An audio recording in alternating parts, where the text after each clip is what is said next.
ಸ್ನೇಹಿತರೆ, ಈ ವಿಡಿಯೋ ಯಾರನ್ನು ನೋವಿಸೋದಕ್ಕೆ ಮಾಡಿದ್ದಲ್ಲ. ಕೇವಲ ಜಿಪ್ಲೈನ್ ಅನ್ನೋ ಕಂಪನಿ ಸೌತ್ ಆಫ್ರಿಕಾದ ರವಾಂಡ್ ಅನ್ನೋ ದೇಶದಲ್ಲಿ ಮಾಡುತ್ತಿರುವ ಅದ್ಭುತವಾದ ಕೆಲಸದ ಬಗ್ಗೆ ತಿಳಿಸುವುದೇ ನಮ್ಮ ಉದ್ದೇಶ. ಸ್ವಲ್ಪ ದಿನಗಳಿಂದ ನಮ್ಮ ಕರ್ನಾಟಕನೇ ಅಲ್ದಿರ ಇಡೀ ದೇಶದ ಗಮನ ಸೆಳೆದ ವಿಷಯವೇನೆಂದ್ರೆ ಅದು ಡ್ರೋನ್ ಪ್ರತಾಪ್ ರವರ ವಿಷಯ. ಒಂದು ಖಾಸಗಿ ಟಿವಿ ಚಾನೆಲ್ನಲ್ಲಿ ಅವರು ಕೊಟ್ಟ ಇಂಟರ್ವ್ಯೂನಲ್ಲಿ ಈ ವಿಷಯ ಹೇಳ್ತಾರೆ. ಸರ್, ಇದನ್ನ ನಾವು ಮಾಡಿದ್ದು 2018 ಟೈಮಲ್ಲಿ ಸರ್, ಸ್ಟಾರ್ಟಿಂಗ್. ಇವರು ಆದ್ಮೇಲೆ ಮಾಡಿದ್ದೀರಿ? ಹೌದು ಸರ್, ಹೌದು. ನಾನೇನು ಫಸ್ಟ್ ಮಾಡಿದ್ದೀನಿ ಅಂತ ಹೇಳ್ತಾ ಇಲ್ಲ ಸರ್. ಅಂಡ್ ದೆನ್ ನನ್ನ ಒಂದು ನೇಮ್ ಕೂಡ ತಗೊಂಡಿದ್ದೀನಿ, ಜಿಪ್ಲೈನ್ ಅಂದ್ಬಿಟ್ಟು, ಮೇಜರ್ ಕಂಪನಿ. ಒಂದು ಬುಡಕಟ್ಟು ಜನಾಂಗಕ್ಕೆ ಸೇರಿದ ಹುಡುಗಿಗೆ ಬ್ಲಾಕ್ ಮಾಂಬಾ ಅನ್ನೋ ಹಾವು ಕಡಿದಾಗ ತಮ್ಮ ಡ್ರೋನ್ ಮುಖಾಂತರ ಆಂಟಿ ವನಮ್ ಅನ್ನು ಕಳಿಸಿ ಆ ಹುಡುಗಿಯ ಪ್ರಾಣ ಕಾಪಾಡಿದೆ ಎಂದು ಹೇಳುತ್ತಾರೆ ಪ್ರತಾಪ್. ಇದರಲ್ಲಿನ ನಿಜಾನಿಜಗಳು ಪಕ್ಕಕ್ಕಿಟ್ಟರೆ ಇಲ್ಲಿ ಇವರು ಜಿಪ್ಲೈನ್ ಅನ್ನೋ ಕಂಪನಿ ಜೊತೆ ಸೇರಿ ಈ ಕೆಲಸ ಮಾಡಿದೆ ಎಂದು ಹೇಳ್ತಾರೆ. ನನಗೆ ಗಮನ ಸೆಳೆದ ಪದ, ನೇಮ್ ಕೂಡ ತಗೊಂಡಿದ್ದೀನಿ, ಜಿಪ್ಲೈನ್ ಅಂದ್ಬಿಟ್ಟು. ಈ ಜಿಪ್ಲೈನ್ ಏನಿದು? ಜಿಪ್ಲೈನ್ ಸೌತ್ ಆಫ್ರಿಕಾದಲ್ಲಿ ಇವರು ಮಾಡುವ ಕೆಲಸವಾದರೂ ಏನು? ಈ ಜಿಪ್ಲೈನ್ ಹೇಗೆ ಕಾರ್ಯನಿರ್ವಹಿಸುತ್ತೆ? ಈ ಎಲ್ಲ ವಿಷಯಗಳ ಬಗ್ಗೆ ಈ ವಿಡಿಯೋದಲ್ಲಿ ತಿಳಿಯೋ ಪ್ರಯತ್ನ ಮಾಡೋಣ. ಇನ್ಯಾಕ್ ತಡ, ಲೆಟ್ಸ್ ಗೆಟ್ ಸ್ಟಾರ್ಟೆಡ್.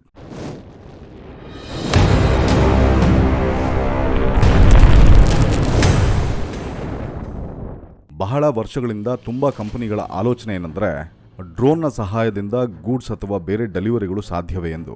ಈ ಪ್ರಯತ್ನದಲ್ಲಿ ಅಮೆಜಾನ್ ಕಂಪನಿ ಈ ತಂತ್ರಜ್ಞಾನವನ್ನು ಒಂದು ಮಟ್ಟಕ್ಕೆ ಯಶಸ್ವಿಯಾಗಿ ಉಪಯೋಗಿಸಿದೆ. ಆದರೆ ಸೌತ್ ಆಫ್ರಿಕಾದ ರವಾಂಡ್ ಎಂಬ ಪುಟ್ಟ ದೇಶದಲ್ಲಿ ಇರೋ ಜಿಪ್ಲೈನ್ ಎಂಬ ಕಂಪನಿನೇ ಇದಕ್ಕೆ ಪ್ರೇರಣೆ ಎನ್ನಬಹುದು.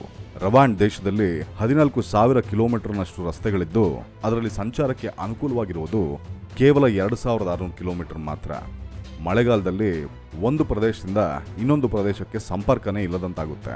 ಇಂತಹ ಪರಿಸ್ಥಿತಿಯಲ್ಲಿ ಆಕಸ್ಮಿಕವಾಗಿ ಸಂಭವಿಸಬಹುದಾದ ಅನಾರೋಗ್ಯ ಅಥವಾ ತುರ್ತು ಪರಿಸ್ಥಿತಿಯಲ್ಲಿ ಚಿಕಿತ್ಸೆ ನೀಡಲು ಬೇಕಾದ ವೈದ್ಯಕೀಯ ಉಪಕರಣಗಳು, ಔಷಧಿ, ರಕ್ತ ಹೀಗೆ ಇನ್ನಿತರೆ ಅವಶ್ಯಕತೆಗಳನ್ನು ಪೂರೈಸಲು ಸಾಧ್ಯವಾಗದೆ ತುಂಬ ಜನ ತಮ್ಮ ಪ್ರಾಣಗಳನ್ನು ಕಳೆದುಕೊಳ್ಳುವ ಸ್ಥಿತಿಗೆ ತಲುಪುತ್ತಾರೆ. ಇಂತಹ ಸಮಸ್ಯೆಯನ್ನು ಗಂಭೀರವಾಗಿ ತೆಗೆದುಕೊಂಡು ಇದಕ್ಕೆ ಪರಿಹಾರ ಕಂಡುಹಿಡಿಯಲು ಮುಂದಾದ ಒಂದು ಸಂಸ್ಥೆನೇ ಜಿಪ್ಲೈನ್. ಇದು ಒಂದು ಮೆಡಿಕಲ್ ಪ್ರಾಡಕ್ಟ್ ಡೆಲಿವರಿ ಕಂಪನಿ. ಈ ಕಂಪನಿಯ ಮುಖ್ಯ ಉದ್ದೇಶ ಆಟೋನಮಸ್ ಡ್ರೋನ್ ಮುಖಾಂತರ ತುರ್ತು ಸಮಯದಲ್ಲಿ ಬೇಕಾದ ಮೆಡಿಕಲ್ ಸಪ್ಲೈಸ್ ಅನ್ನು ಪೂರೈಸುವುದು.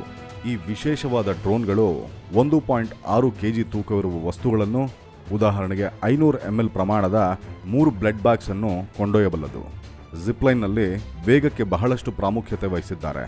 ಒಂದು ಬಾರಿ ಆರ್ಡರ್ ರಿಸೀವ್ ಮಾಡಿಕೊಂಡ ಮೇಲೆ 5 ನಿಮಿಷಗಳ ಒಳಗೆ ಡ್ರೋನ್ ಉಡಾವಣೆಗೆ ಸಿದ್ಧವಿರುವ ಹಾಗೆ ನೋಡಿಕೊಳ್ತಾರೆ.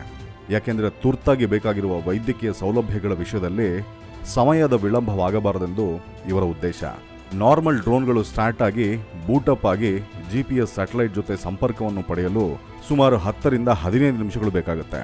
ಈ ಕಾರಣದಿಂದ ಜಿಪ್ಲೈನ್ನ ಆಟೋನಮಸ್ ಡ್ರೋನ್ಗಳ ಬ್ಯಾಟರಿಗಳಲ್ಲಿ GPS ಸರ್ಕ್ಯೂಟ್ರಿ ಸಿಸ್ಟಮ್ ಅನ್ನು ಅಳವಡಿಸಲಾಗಿದೆ. ಇದರಿಂದ GPS circuitry system already connect ಆಗಿರುತ್ತೆ. ಜಿಪ್ಲೈನ್ ಕಂಪನಿಯ ಡ್ರೋನ್ಗಳು ಪ್ರಮುಖವಾಗಿ ಬಾಡಿ, ಲಾಂಚರ್, ವಿಂಗ್ ಮತ್ತು ಬ್ಯಾಟರಿ ಹೀಗೆ 4 ಭಾಗಗಳಾಗಿರುತ್ತವೆ. ಡ್ರೋನ್ ಬಾಡಿಯಲ್ಲಿರುವ ಡ್ರಾಪ್ ಹ್ಯಾಚ್ನ ಜಾಗದಲ್ಲಿ ಮೆಡಿಕಲ್ ಎಮರ್ಜೆನ್ಸಿ ವಸ್ತುಗಳನ್ನು ಇಡಲಾಗುತ್ತೆ. ನಂತರ ಲಾಂಚರ್ ಮೇಲೆ ಇರಿಸಿ ಬ್ಯಾಟರಿ ಮತ್ತು ವಿಂಗ್ಸ್ ಅನ್ನು ಅಸೆಂಬಲ್ ಮಾಡಲಾಗುತ್ತೆ. ಈ ಎಲ್ಲ ಜೋಡಣೆ ಸರಿಯಾಗಿದೆ ಎಂದು ಪರೀಕ್ಷಿಸಲು ವಿಂಗ್ಸ್ ಮೇಲಿರುವ QR ಕೋಡ್ ಮೊಬೈಲ್ ಅಪ್ಲಿಕೇಶನ್ ಮುಖಾಂತರ ಸ್ಕ್ಯಾನ್ ಮಾಡಲಾಗುತ್ತೆ. ಲಾಂಚ್ ಮಾಡುವ ಮೊದಲೇ ಎಲ್ಲ ವಿವರಗಳನ್ನು ಗಮನಿಸಲು ಈ QR ಕೋಡ್ ಅಪ್ಲಿಕೇಶನ್ನಲ್ಲಿರುವ ಕಂಪ್ಯೂಟರ್ ವಿಷನ್ ಆಲ್ಗರಿದಮ್ ಸಹಾಯ ಮಾಡುತ್ತೆ. ಇದರಿಂದ ಎಲ್ಲ ಕಂಟ್ರೋಲ್ ಸರ್ಫೇಸ್ ಸರಿಯಾಗಿದೆ ಎಂದು ತಿಳಿದುಕೊಳ್ಳಬಹುದು. ಲಾಂಚರ್ನಲ್ಲಿ ಪುಲ್ಲಿ ಮತ್ತು ಎಲೆಕ್ಟ್ರಿಕ್ ಮೋಟಾರ್ ಉಪಯೋಗಿಸಿ ಡ್ರೋನ್ ಅನ್ನು ಅತಿ ವೇಗವಾಗಿ ಉಡಾವಣೆ ಮಾಡಲಾಗುತ್ತೆ. ಡ್ರೋನ್ 100 ಕಿಲೋಮೀಟರ್ ಆಕ್ಸಲರೇಟಿಂಗ್ ಸ್ಪೀಡ್ ಅನ್ನು 0.3 ಸೆಕೆಂಡ್ಸ್ ಅಲ್ಲಿ ಮುಟ್ಟುತ್ತೆ. ಈ ಪ್ರೋಸೆಸ್ ಅಲ್ಲಿ ಡ್ರೋನ್ನ ಟೇಕ್ ಆಫ್ ಮತ್ತು ಲ್ಯಾಂಡಿಂಗ್ ಎರಡೂ ಕಷ್ಟಕರವಾದ ಸ್ಟೇಜಸ್. ಇದೇ ಉದ್ದೇಶದಿಂದ ಮೆಡಿಕಲ್ ಸಪ್ಲೈಸ್ ಹೊತ್ತು ಹೊರಟ ಡ್ರೋನ್ ಮತ್ತೆ ಲ್ಯಾಂಡ್ ಆಗದಿರಾ ಪೂರ್ವ ನಿರ್ಧರಿತ ಜಾಗದಲ್ಲಿ ಮೆಡಿಕಲ್ ಸಪ್ಲೈಸ್ ಅನ್ನು ಡ್ರಾಪ್ ಮಾಡಿ ಹಿಂತಿರುಗುತ್ತೆ. ಡ್ರಾಪ್ ಮಾಡಿದಾಗ ಮೆಡಿಕಲ್ ಸಪ್ಲೈಸ್ಗೆ ಯಾವುದೇ ಹಾನಿಯಾಗದಂತೆ ಬಾಕ್ಸ್ಗೆ ಒಂದು ಚಿಕ್ಕ ಪ್ಯಾರಾಶೂಟ್ ಅನ್ನು ಅಳವಡಿಸಲಾಗಿರುತ್ತೆ. ಮೊದಲೇ ಹೇಳಿದ ಹಾಗೆ ಲ್ಯಾಂಡಿಂಗ್ನ ಸಮಸ್ಯೆ ಕಾರಣದಿಂದ ಡ್ರೋನ್ನ ಹಿಂಬದಿಯ ತುದಿಯಲ್ಲಿ ಅಂದರೆ ಕಾರ್ಬನ್ ಫೈಬರ್ ಟೈಲ್ ಬೂಮ್ನಲ್ಲಿ ಒಂದು ಲೋಹದ ಹುಕ್ ಅನ್ನು ಅಳವಡಿಸಲಾಗಿರುತ್ತೆ.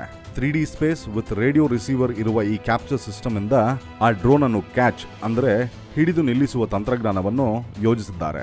ಡ್ರೋನ್ ಕ್ಯಾಪ್ಚರ್ ಸಿಸ್ಟಮ್ ಹತ್ತಿರ ಬರುತ್ತಿದ್ದಂತೆ ಕ್ಯಾಪ್ಚರ್ ಸಿಸ್ಟಮ್ನಲ್ಲಿರುವ ವೈರ್ ಡ್ರೋನ್ನ ಹುಕ್ಗೆ ಲಾಕ್ ಆಗಿಬಿಡುತ್ತೆ. ಈ ಪ್ರೋಸೆಸ್ ಫೇಲ್ ಆಗುವುದು ಬಹಳ ವಿರಳ, ಕೇವಲ 10% ಮಾತ್ರ ಎಂದು ಹೇಳಲಾಗ್ತಿದೆ. ಯಾವುದೇ ಸಮಸ್ಯೆಯಿಂದ ಕ್ಯಾಪ್ಚರ್ ಸಿಸ್ಟಮ್ ವೈರ್ಗೆ ಡ್ರೋನ್ ಹುಕ್ ಲಾಕ್ ಆಗದಿದ್ದಲ್ಲಿ ಡ್ರೋನ್ ಆಟೋಮೆಟಿಕ್ ಪ್ರೋಗ್ರಾಮ್ ಆಗಿ ಮತ್ತೊಮ್ಮೆ ಪಾಸ್ ಆಗಿ ಬರುತ್ತದೆ. ಸುರಕ್ಷತೆ ದೃಷ್ಟಿಯಿಂದ ವಿನ್ಯಾಸಗೊಳಿಸಿರುವ ಜಿಪ್ಲೈನ್ ಆಟೋನಮಸ್ ಡ್ರೋನ್ಗಳು ವಾಟರ್ ಪ್ರೂಫ್ ಆಗಿದ್ದು ಮಳೆಯಿಂದಾಗಿ ಯಾವುದೇ ಹಾನಿ ಆಗುವುದಿಲ್ಲ. ಹಾಗೆ 2 ಮೋಟರ್ಗಳಿರುವ ಈ ಡ್ರೋನ್ಗಳು ಒಂದು ವೇಳೆ 2 ಮೋಟರ್ಗಳು ಕಾರ್ಯ ವಿಫಲವಾದರೆ ಆಟೋಮೆಟಿಕಲಿ ಡ್ರೋನ್ನಲ್ಲಿರುವ ಪ್ಯಾರಾಚೂಟ್ ಓಪನ್ ಆಗುವ ವ್ಯವಸ್ಥೆಯಿಂದಾಗಿ ಸ್ಮೂತ್ ಆಗಿ ಕೆಳಗಡೆ ಲ್ಯಾಂಡ್ ಆಗುತ್ತೆ. ಇದರಿಂದ ಡ್ರೋನ್ಗೆ ಯಾವುದೇ ಡ್ಯಾಮೇಜ್ ಆಗುವುದಿಲ್ಲ. ಸುಮಾರು 10 ರಿಂದ 15 ಕೆಜಿಗಳಷ್ಟು ತೂಕ ಇರುವ ಈ ಡ್ರೋನ್ ಒಳಭಾಗದ inner skeleton lightweight with carbon fibre composite ಇಂದ ಮಾಡಲಾಗಿದೆ. ಇದರ ವಿಂಗ್ಸ್ ಅಂದ್ರೆ ರೆಕ್ಕೆಗಳು 3 ಮೀಟರ್ನಷ್ಟು ಉದ್ದವಿದ್ದು ಸುಮಾರು 2 ರಿಂದ 3 ಕೆಜಿ ತೂಕವಿರುತ್ತೆ.